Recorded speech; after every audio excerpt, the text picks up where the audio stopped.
پاکستان کا جو business environment ہے یا اسٹارٹ اپ انوائرمنٹ ہے یا ایکو سسٹم ہے وہ اتنا اینٹی بزنس کیوں ہے؟ آپ نے بھی اس میں درمیان میں ایک چیز بولی، اسٹارٹ اپ نئی چیز ہے. اسٹارٹ اپ دنیا کے لیے نہیں ہے، ہمارے لیے پچھلے 8-10 سالوں میں یہ چیز نکل کے آئی ہے. اسٹارٹ اپ تو ہر بزنس میں، اور آپ آج کوئی کام شروع that's a start up. obviously when we say start up تو ٹیک کی کوئی چیز آ جائے گی اس میں، anything that relates to tech. اب اسٹارٹ اپ کا ہم دیکھیں پچھلے 2-3 سال پہلے ایک بہت بوم آیا تھا، بہت وی سیز نے پاکستان میں پیسہ لگایا. ہمارے پڑوس میں تو لگا ہی رہے نا، پچھلے 10-15 سال میں لگا رہے. Very mature and very settled market. اگر میں انڈیا کی ہم بات کریں، پاکستان میں 2-3 سال پہلے بہت پیسہ ہے. ایک انیوژل فنڈنگ ہو گئی تھی 3-4 اسٹارٹ اپس میں. تو چلو 3-4 میں تو انیوژل ہوگی، لیکن باقیوں میں obviously اپنے حساب سے ہوئی. آج اگر میں کہیں بھی بیٹھتا ہوں، I do sit with start up جو فاؤنڈرز ہوتے ہیں، پہلی چیز وہ کیا کہتے ہیں؟ there's a trust issue. یعنی میں وہ بندہ نہیں ہوں جس نے دھوکہ دیا ہے، لیکن مجھ سے پہلے کوئی پاکستانی دھوکہ دے چکے ہیں. اب مجھے اس بندے کو جو باہر بیٹھے، مجھے اس کو 2 چیزیں کر کے دینی ہے. پہلے اس کو یہ بولنا ہے کہ بھائی سب ایک جیسے نہیں ہوتے، تو پہلے یہ کنونس کریں. مجھے اپنی اسکل نہیں دینی اس کو. مجھے اس کنونس کرنے میں جب میں کوئی ایک لیڈ کریٹ کروں گا،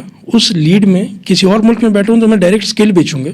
یہاں پہ میں اس کو یہ بیچ رہا ہوں کہ بھائی میں اچھا آدمی ہوں. امیجن کریں، مطلب where are we sitting? It's a global village. And آج بھی ہم بیٹھے ہوئے لوگوں کو یہ بتا رہے ہیں کہ بھائی میں اچھا آدمی ہوں، میں اچھا پاکستانی ہوں. بلکہ اب اس کے بعد میں کہوں یار میں کمپیٹنٹ پاکستانی بھی ہوں. سو آپ امیجن کریں بزنس لانے میں کتنی مشکل ہوتی ہے. Same thing went for start ups. Start up کے ساتھ بھی وہی ہوا. اسٹارٹ اپ میں بھی لوگ فراڈ کر رہے ہیں. آپ نے فنڈ ریز کیا، آپ نے ہیوی ڈیوٹی آفیسز لے لیے، گاڑیاں لے لی.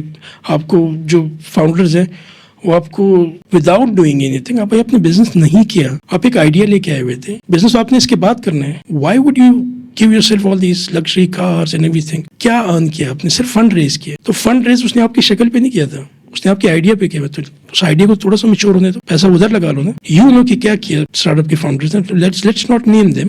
ٹھیک ہے، کتنے اسٹارٹ اپ کے اونرز ہیں جن کے بارے میں آج لوگ کہتے ہیں کہ انہوں نے فراڈ کیا. اینڈ وی سی کو ریئلائز ہوا اوور دی ایئرز. وی سی خود بھی تھوڑے میچور ہو گئے، انہیں بھی سمجھا کہ یار یہ جو ہائپر گروتھ ہم لوگوں سے ایکسپیکٹ کرتے ہیں یہ کوئی چیز نہیں ہوتی. آپ کے ہائپر گروتھ سے مجھے کوئی لینا دینا نہیں ہے. میں آپ کو اسی طرح آؤں گا آپ کے پاس جتنی میری ضرورت ہوگی.